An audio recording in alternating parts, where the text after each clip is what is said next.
ಮೂಡ ಹಗರಣದ ತನಿಖೆಗೆ ಇಡಿ ಎಂಟ್ರಿ ಬೆನ್ನಲ್ಲೇ ಮಹತ್ವದ ಬೆಳವಣಿಗೆ ಆಗಿದೆ.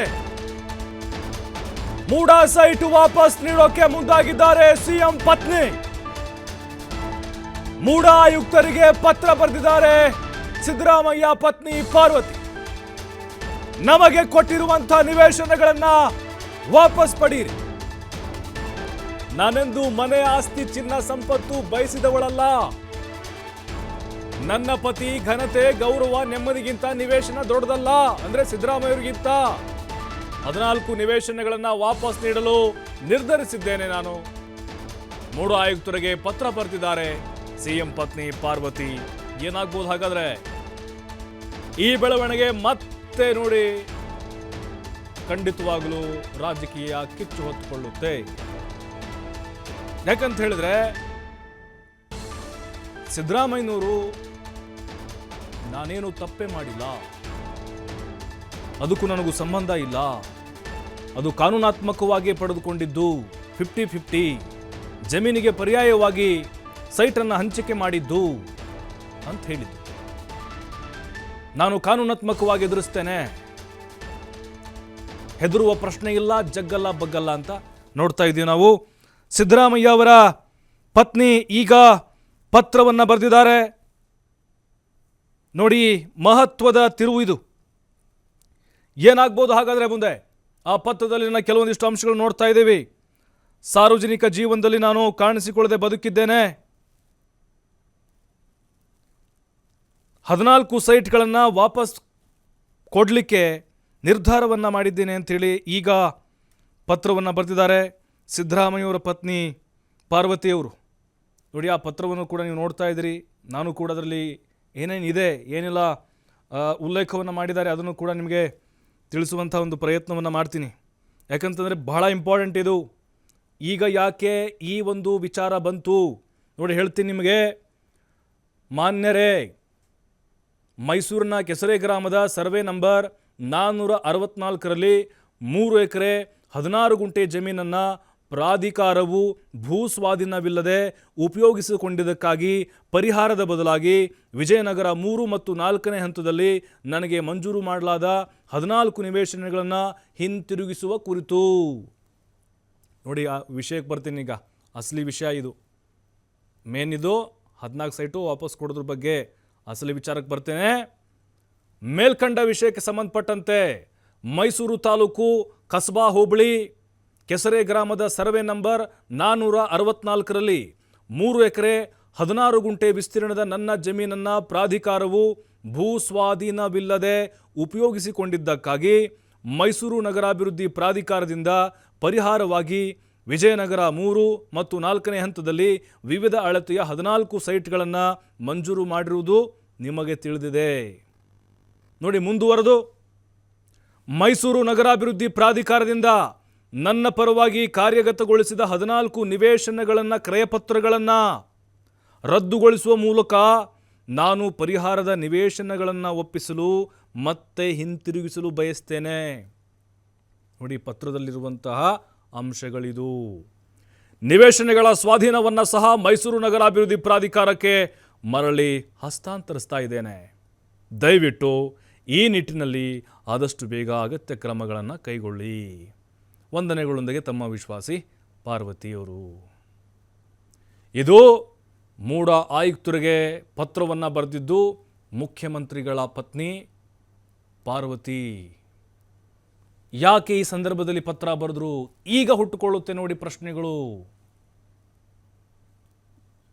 ಈ ಹಿಂದೆನೇ ಯಾಕೆ ಸೈಟ್ಗಳನ್ನು ವಾಪಸ್ ಕೊಡಲಿಲ್ಲ? ಇಡಿ ಮಧ್ಯಪ್ರವೇಶ ಆಯಿತು. ಈಗ ಪ್ರಕರಣ ಬಹಳ ಬಲವಾಗಿ ಹೋಗ್ತಾ ಇದೆ, ಗಂಭೀರವಾಗಿದೆ. ನೆಕ್ಸ್ಟ್ CBI ಕೂಡ ಎಂಟ್ರಿ ಕೊಡಬಹುದು. ಅಲ್ಲೂ ಕೂಡ ದೂರು ದಾಖಲಾಗಿದೆ. ಲೋಕಾಯುಕ್ತ FIR ಆಯಿತು, ಇಡಿಯಲ್ಲಾಯಿತು. ಆದರೆ ಒಂದು ನೋಡಿ, ಮುಂದೇನಾಗುತ್ತೆ ಅಂತ ನಮಗೆ ಬಹಳ ಅಂದಾಜು ಸಿಗ್ತಾ ಇದೆ. ರಾಜಕೀಯ ಕೆಸರೆರಚಾಟ ಇದೆ ಅಲ್ವಾ, ಜಾಸ್ತಿ ಆಗುತ್ತೆ. ಸಿದ್ದರಾಮಯ್ಯನವರ ಪತ್ನಿ ಪಾರ್ವತಿಯವರು ಈಗ ಯಾಕೆ ಪತ್ರ ಬರೆದ್ರು? ಈ ಹಿಂದೆ ಯಾಕೆ ಸೈಟ್ಗಳನ್ನು ವಾಪಸ್ ಕೊಡ್ತೀವಿ ಅಂತ ಬರಲಿಲ್ಲ?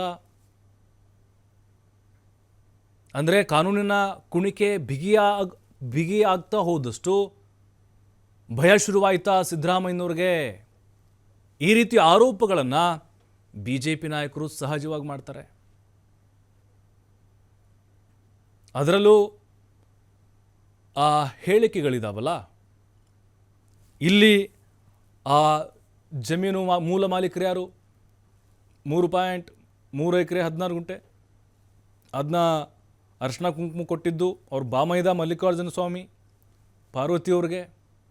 ಅದಾದಮೇಲೆ 50-50 ಬಿ ಜೆ ಪಿ ಸರ್ಕಾರದಲ್ಲಿ ಕೊಟ್ಟಿದ್ದು, ವಿಜಯನಗರದಲ್ಲಿ ಕೊಟ್ಟಿದ್ದು, ದೇವನೂರು ಬಡಾವಣೆ ಅಲ್ಲಿ ಕೊಡಲಿಲ್ಲ. ನೋಡಿ, ಇವೆಲ್ಲ ನೋಡ್ತಾ ಇದ್ದರೆ, ಅದರಲ್ಲೂ ಸಿದ್ದರಾಮಯ್ಯನವ್ರ ಪತ್ನಿಯವರು ಈ ಪತ್ರವನ್ನು ಬರೆದಿರೋದು ನೋಡ್ತಾ ಇದ್ದರೆ, ಸಿದ್ದರಾಮಯ್ಯದ ಕುಟುಂಬಕ್ಕೆ ಆಲ್ರೆಡಿ ಈಗ ಭಯ ಶುರುವಾದಂತೆ ಕಾಣಿಸ್ತಾ ಇದೆ. ನೋಡಿ, ಸಿದ್ದರಾಮಯ್ಯನವ್ರ ಪತ್ನಿಯವರು ಸುದೀರ್ಘವಾಗಿ ಪತ್ರವನ್ನು ಬರೆದಿದ್ದಾರೆ ಈಗ ಆಯುಕ್ತರಿಗೆ. ಆ ಪತ್ರದಲ್ಲಿ ಯಾವೆಲ್ಲ ವಿಷಯಗಳನ್ನು ಪ್ರಸ್ತಾಪ ಮಾಡಿದ್ದಾರೆ ಅನ್ನೋದು ಕೂಡ ನಾನು ಹೇಳಿದ್ದೇನೆ ನಿಮಗೆ. ಈಗ ಇನ್ನೂ ಕೆಲವೊಂದಿಷ್ಟು ಅಂಶಗಳಿದ್ದಾವೆ. ಏನು ಅಂತ ಹೇಳಿದರೆ, ಈ 14 ಸೈಟ್ಗೆ ಸಂಬಂಧಪಟ್ಟಂತೆ ನೋಡಿ, ಇನ್ನೂ ಹೇಳಿದ್ದಾರೆ ಅವರು, ನನ್ನ ಪತಿಯಾಗಿರುವ ರಾಜ್ಯದ ಮುಖ್ಯಮಂತ್ರಿ ಸಿದ್ದರಾಮಯ್ಯನವರು ತಮ್ಮ 40 ವರ್ಷದ ಸುದೀರ್ಘ ರಾಜಕಾರಣದಲ್ಲಿ ಯಾವುದೇ ಸಣ್ಣ ಕಳಂಕವೂ ಅಂಟಿಕೊಳ್ಳದಂತಹ ನೈತಿಕತೆಯನ್ನು ವ್ರತದಂತೆ ಪಾಲಿಸಿಕೊಂಡು ಬಂದಂಥವರು. ರಾಜಕೀಯವೂ ಸೇರಿದಂತೆ ಸಾರ್ವಜನಿಕ ಜೀವನದಲ್ಲಿ ಕಾಣಿಸಿಕೊಂಡು ಅವರಿಗೆ ಮುಜುಗರ ಉಂಟು ಮಾಡಬಾರದು ಎಂಬ ನಿರ್ಧಾರಕ್ಕೆ ಬದ್ಧಳಾಗಿ ಬದುಕಿದವಳು. ನಾನೆಂದೂ ಮನೆ, ಆಸ್ತಿ, ಚಿನ್ನ, ಸಂಪತ್ತನ್ನು ಬಯಸಿದವಳಲ್ಲ. ಯಾವುದೇ ಕಾರಣಕ್ಕೂ ನನ್ನಿಂದ ಅವರ ರಾಜಕೀಯ ಜೀವನಕ್ಕೆ ಒಂದು ಸಣ್ಣ ಹನಿಯಷ್ಟು ಕಳಂಕ ತಟ್ಟಬಾರದೆಂದು ಎಚ್ಚರಿಕೆಯಿಂದ ನಡೆದುಕೊಂಡವಳು. ನನ್ನ ಪತಿಗೆ ರಾಜ್ಯದ ಜನತೆ ಹರಿಸುತ್ತಾ ಬಂದ ಪ್ರೀತಿ, ಅಭಿಮಾನಗಳನ್ನು ದೂರದಿಂದಲೇ ಕಂಡು ಸಂತೋಷ ಮತ್ತು ಹೆಮ್ಮೆ ಪಟ್ಟಂಥವಳು ನಾನು. ನೋಡಿ, ಈ ಎಲ್ಲ ವಿಚಾರಗಳು ಈಗ ಪಾರ್ವತಿಯವರ ಮನದಾಳದ ಮಾತುಗಳೇನಿದೆ, ಅಥವಾ ತಮ್ಮ ಪತಿ ಸಿದ್ದರಾಮಯ್ಯನವರಿಗೆ ಕಾನೂನಾತ್ಮಕವಾದಂಥ ಈ ಸಂಕಷ್ಟ ಎದುರಾಗಿದೆ, ಅವೆಲ್ಲ ನೋಡ್ತಾ ಇದ್ರೆ ಒಂದು ಭಾವನಾತ್ಮಕತೆ ಕಾಣಿಸ್ತಾ ಇದೆ. ನೋಡಿ, ಹೀಗಿದ್ದರೂ ಮೈಸೂರಿನ ಮೂಡಾ ನಿವೇಶನಕ್ಕೆ ಸಂಬಂಧಪಟ್ಟಂತೆ ಕೇಳಿ ಬಂದ ಆರೋಪಿಗಳಿಂದ ನಾನು ಘಾಸಿಗೊಂಡಿದ್ದೇನೆ. ನನ್ನ ಸ್ವಂತ ಸೋದರ ಅರಿಶಿನ ಕುಂಕುಮದ ಭಾಗವಾಗಿ ಕೊಟ್ಟ ಜಮೀನಿನ ಬಾಬ್ತು ಪಡೆದ ನಿವೇಶನಗಳು ಇಷ್ಟೊಂದು ರಾದ್ಧಾಂತವಾಗುತ್ತದೆ. ಇದರಿಂದ ನನ್ನ ಪತಿಯವರು ಅನ್ಯಾಯವಾಗಿ ಆರೋಪಗಳನ್ನು ಎದುರಿಸುವಂತಾಗಬಹುದು ಎನ್ನುವುದನ್ನು ನಾನು ಊಹಿಸಿದವಳು ಅಲ್ಲ. ನನಗೆ ಈ ನಿವೇಶನ, ಮನೆ, ಆಸ್ತಿ, ಸಂಪತ್ತು ಯಾವುದು ಕೂಡ ನನ್ನ ಪತಿಯ ಗೌರವ, ಘನತೆ, ಮರ್ಯಾದೆ ಮತ್ತು ಅದರ ನೆಮ್ಮದಿಗಿಂತ ದೊಡ್ಡದಲ್ಲ. ಇಷ್ಟು ವರ್ಷಗಳ ಕಾಲ ಅಧಿಕಾರದಲ್ಲಿದ್ದ ಅವರಿಂದ ಏನನ್ನೂ ನಾನಾಗಲಿ ನನ್ನ ಕುಟುಂಬಕ್ಕಾಗಲಿ ನಾನು ಬಯಸಿಲ್ಲ. ಈ ನಿವೇಶನಗಳು ನನಗೆ ತೃಣಕ್ಕೆ ಸಮಾನ. ಈ ಹಿನ್ನೆಲೆಯಲ್ಲಿ ವಿವಾದಕ್ಕೆ ಕಾರಣವಾಗಿರುವಂತಹ ಮೂಡಾದ 14 ನಿವೇಶನಗಳನ್ನು ವಾಪಸ್ ಮಾಡಲು ನಿರ್ಧರಿಸಿದ್ದೇನೆ. ಈ ಬಗ್ಗೆ ನನ್ನ ಪತಿಯವರ ಅಭಿಪ್ರಾಯ ಏನಿದೆ ಅನ್ನೋದು ನನಗೆ ತಿಳಿದಿಲ್ಲ. ನನ್ನ ಮಗನ ಬಳಿಯಾಗಲಿ ನನ್ನ ಕುಟುಂಬದ ಇತರ ಸದಸ್ಯರ ಬಳಿಯಾಗಲಿ ಇದರ ಬಗ್ಗೆ ನಾನು ಚರ್ಚೆ ಮಾಡಿಲ್ಲ. ಇದು ನಾನು ನನ್ನ ಆತ್ಮಸಾಕ್ಷಿಯ ಕರೆಗೆ ಹೋಗೊಟ್ಟು ಪ್ರಜ್ಞಾಪೂರ್ವಕವಾಗಿ ಕೈಗೊಂಡಿರೋ ತೀರ್ಮಾನ. ಈ ಹಂತದಲ್ಲಿ ಇಂತಹ ನಿರ್ಧಾರಕ್ಕೆ ಯಾಕೆ ಬಂದ್ರಿ ಅಂತ ಯಾರಾದರೂ ಕೇಳ್ಬೋದು, ಸಹಜವಾಗಿ ಕೇಳ್ತಾರೆ. ರಾಜಕೀಯ ಪಕ್ಷದವರು ಕೇಳ್ತಾರೆ ನಾಳೆ. ಅದಕ್ಕೂ ಉತ್ತರ ಕೊಟ್ಟಿದ್ದಾರೆ ಪಾರ್ವತಿಯವರು. ಆರೋಪ ಕೇಳಿ ಬಂದ ದಿನವೇ ನಾನು ಈ ನಿರ್ಧಾರ ಮಾಡಿದ್ದೆ. ಆದರೆ ಮೂಡಾ ನಿವೇಶನ ಹಂಚಿಕೆಯ ಆರೋಪವನ್ನು ರಾಜಕೀಯ ದುರುದ್ದೇಶದಿಂದ ಮಾಡಲಾಗಿದ್ದು, ಈ ಅನ್ಯಾಯದ ವಿರುದ್ಧ ಹೋರಾಡಬೇಕು, ಅವರ ಸಂಚಿಗೆ ನಾವು ಬಲಿಯಾಗಬಾರದು ಎಂದು ಕೆಲವು ಹಿತೈಷಿಗಳು ಹೇಳಿದ ಕಾರಣಕ್ಕೆ ನಿವೇಶನ ವಾಪಸ್ಸು ಪಡೆಯಬೇಕೆಂಬ ನಿರ್ಧಾರವನ್ನು ಕೈಬಿಟ್ಟಿದ್ದೆ. ನನ್ನ ಈ ನಿರ್ಧಾರ ಅಚಲವಾಗಿದ್ದು, ಈ ನಿವೇಶನಗಳನ್ನು ವಾಪಸ್ ನೀಡುವುದರ ಜೊತೆಗೆ ಮೂಡಾಗೆ ಸಂಬಂಧಿಸಿದ ಎಲ್ಲ ಆರೋಪದ ಬಗ್ಗೆ ಸಮಗ್ರ ತನಿಖೆ ಮಾಡಬೇಕೆಂದು ಆಗ್ರಹಿಸ್ತೇನೆ. ಕೊನೆಯದಾಗಿ ಎಲ್ಲ ರಾಜಕೀಯ ಪಕ್ಷದ ನಾಯಕರು ಮತ್ತು ಮಾಧ್ಯಮ ಕ್ಷೇತ್ರದ ಬಂಧುಗಳಲ್ಲಿ ನನ್ನ ವಿನಮ್ರ ವಿನಂತಿ, ದಯವಿಟ್ಟು ರಾಜಕೀಯ ಕ್ಷೇತ್ರದಿಂದ ದೂರ ಇದ್ದು ತಂಪಾಡಿಗೆ ತಾವಿರುವ ರಾಜಕೀಯ ಕುಟುಂಬದ ಹೆಣ್ಣು ಮಗಳನ್ನು ರಾಜಕೀಯ ದ್ವೇಷ ಸಾಧನೆಗಾಗಿ ವಿವಾದದ ಕಣಕ್ಕೆ ಎಳೆದು ತಂದು ಅವರ ಘನತೆ, ಗೌರವಗಳಿಗೆ ಹಾನಿ ಮಾಡಬೇಡಿ. ಶ್ರೀಮತಿ ಪಾರ್ವತಿ ಅವರು ಬರೆದಿರುವಂತಹ ಪತ್ರ ಇದು. ಸಂದೇಶಗಳನ್ನು ಕೊಟ್ಟಿದ್ದಾರೆ ನೋಡಿ. ಪಾರ್ವತಿಯವರು ಮನವಿಯನ್ನು ಮಾಡಿಕೊಂಡಿದ್ದಾರೆ. ನನ್ನ ಯಾಕೆ ಹೇಳ್ತಾ ಇದ್ದೀರಿ ಇಲ್ಲಿ? ನಾನೇನು ಬಯಸಿದವಳಲ್ಲ.